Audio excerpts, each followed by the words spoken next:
El macrismo intentó, en esto de deshistoriar, en Vicente López, cometer una infamia terrible.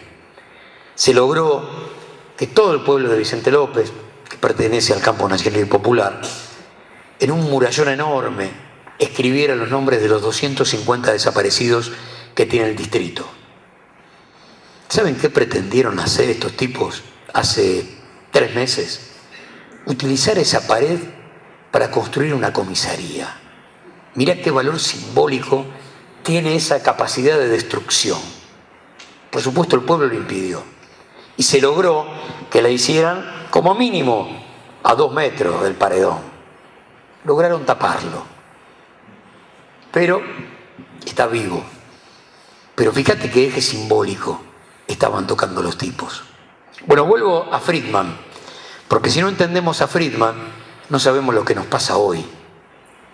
Se dan 2 hechos muy particulares a principios de la década del 70 que van a generar que Friedman piense un sistema económico basado en la vieja división internacional del trabajo. El sur, materia prima. Nosotros ponemos la máquina. Nosotros somos los productos elaborados. No cabe ninguna duda que el estado de bienestar que genera durante 30 años que Europa esté políticamente tranquila fue básicamente una teoría económica destinada al control ideológico.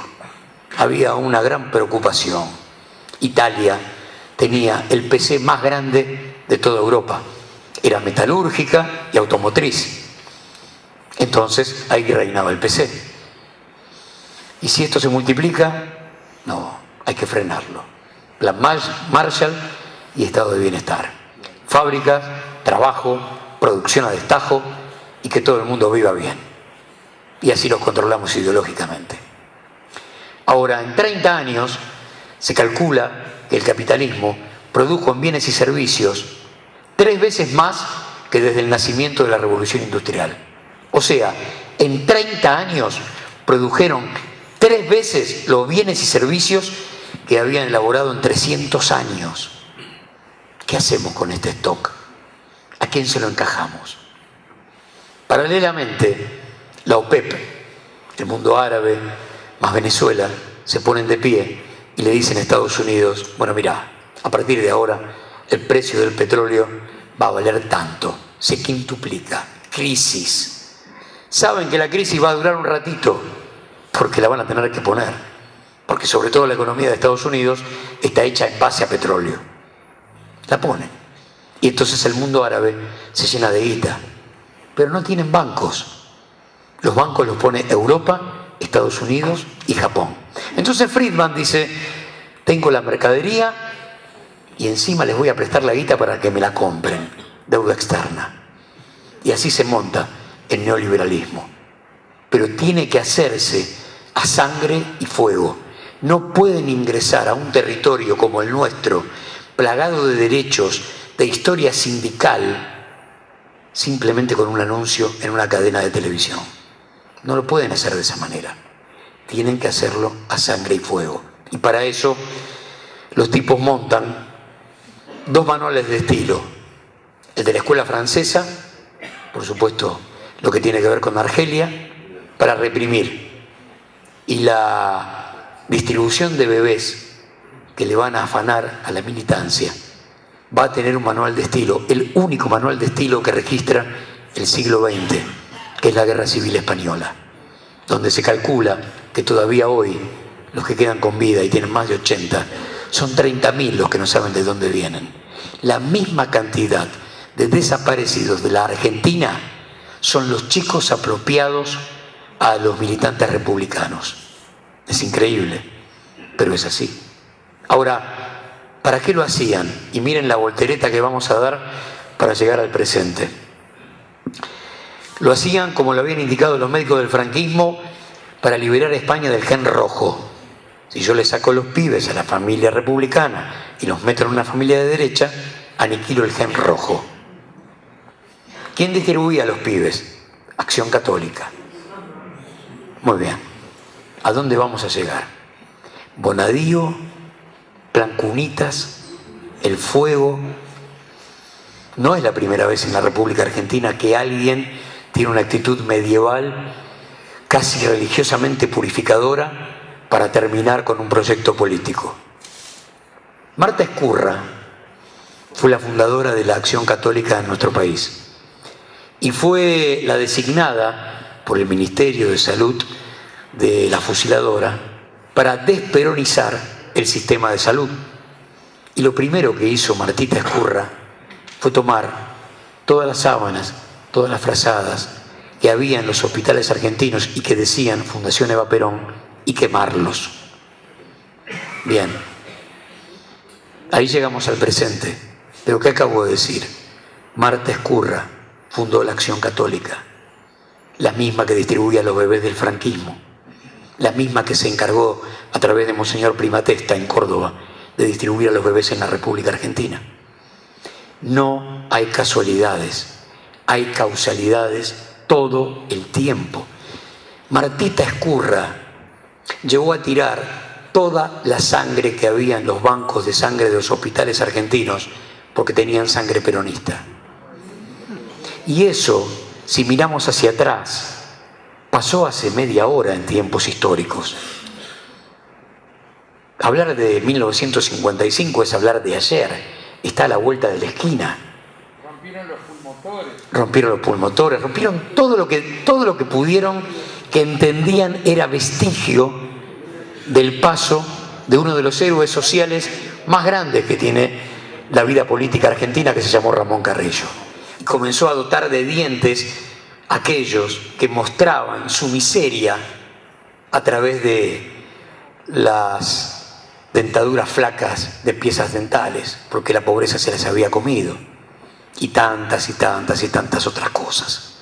Por lo tanto, estos tipos se animaron, siguiendo con Carrillo, a armarle una causa por defraudación de fondos. Lo tildaron de chorro, de estafador, y que además había reducido a la servidumbre a los internos del Borda. ¿Saben lo que había pasado?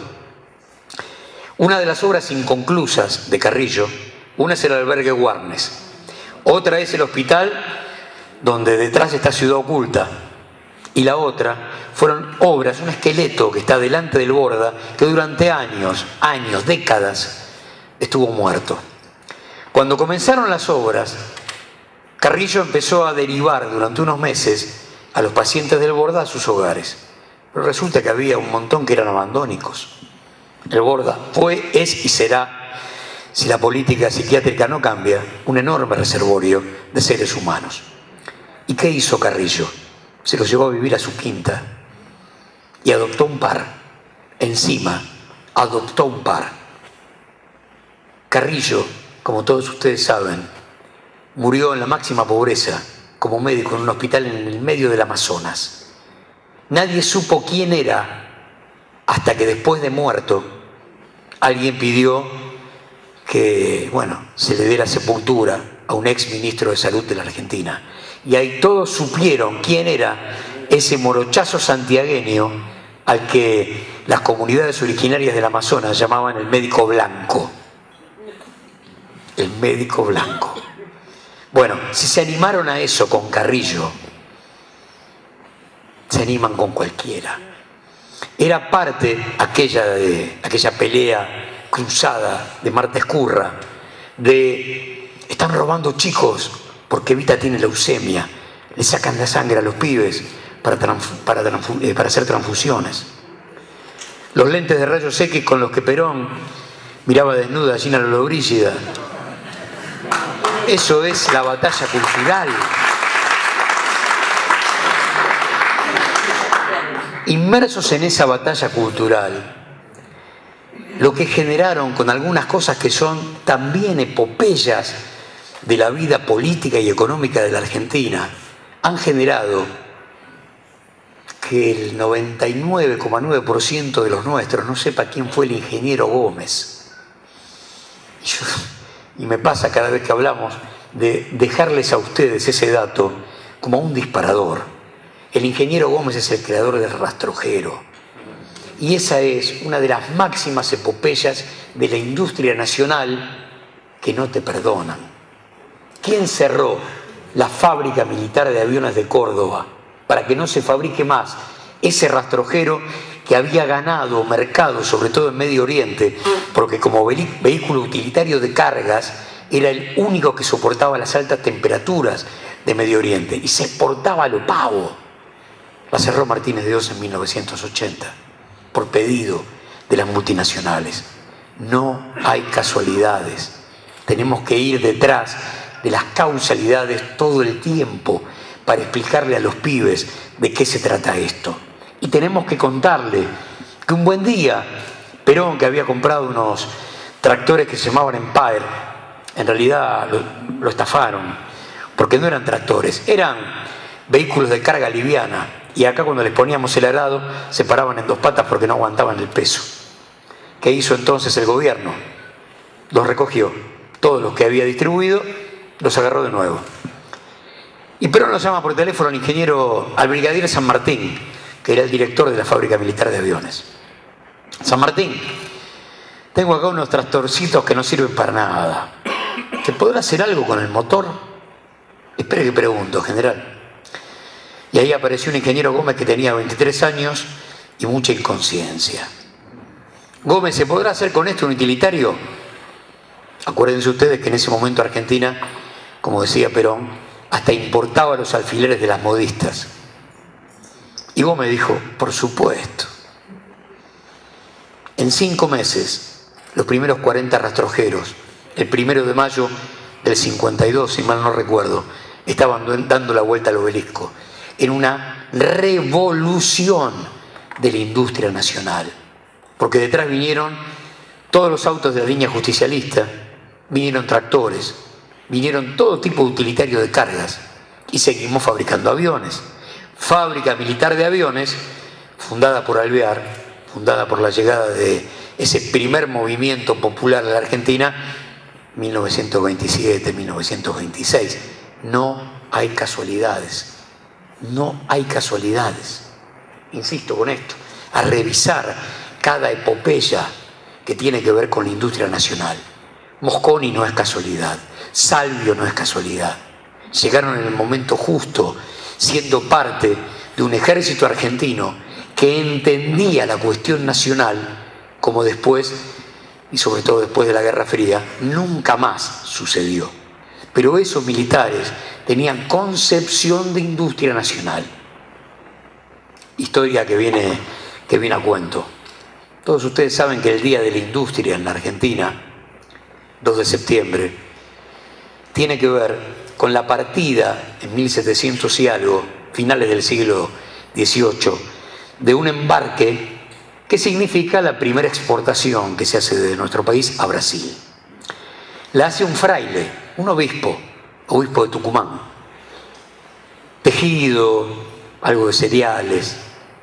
Y el gobernador de Tucumán denuncia, muchachos, arriba había tejidos, adentro cargamentos de contrabando de oro y plata. Por lo tanto, el Día de la Industria Nacional es el día del primer embarco de contrabando que se hace desde la Argentina al exterior. Mira qué eje simbólico. El Día de la Industria Argentina tendría que ser, como mínimo, lo que conmemoran los metalúrgicos, porque los compañeros metalúrgicos le pusieron su día al nacimiento de Fray Luis Beltrán. Y Fray Luis Beltrán condujo la primera fábrica metalúrgica de nuestro país, armando lo que sería la infraestructura del Ejército de los Andes. Mirá, entre esas dos simbologías, cuál eligieron los industriales argentinos para festejar su día. La que estuviera vacía de contenido, en sintonía de patria, independencia y soberanía. La que estaba lo más alejado posible del campo nacional y popular. Esa tendría que haber sido la conmemoración del nacimiento de la fábrica, del obrero, del tipo que en la forja trabaja el hierro, porque no es lo mismo fabricar aceros que caramelos, como decía Ricardo Mansueto Sin. Fabricar acero es soberanía, fabricar caramelos es lo que quieren de nosotros, un país de servicio, una colonia próspera. Bueno, esa es la discusión que tenemos que dar, no cabe de esto ninguna duda.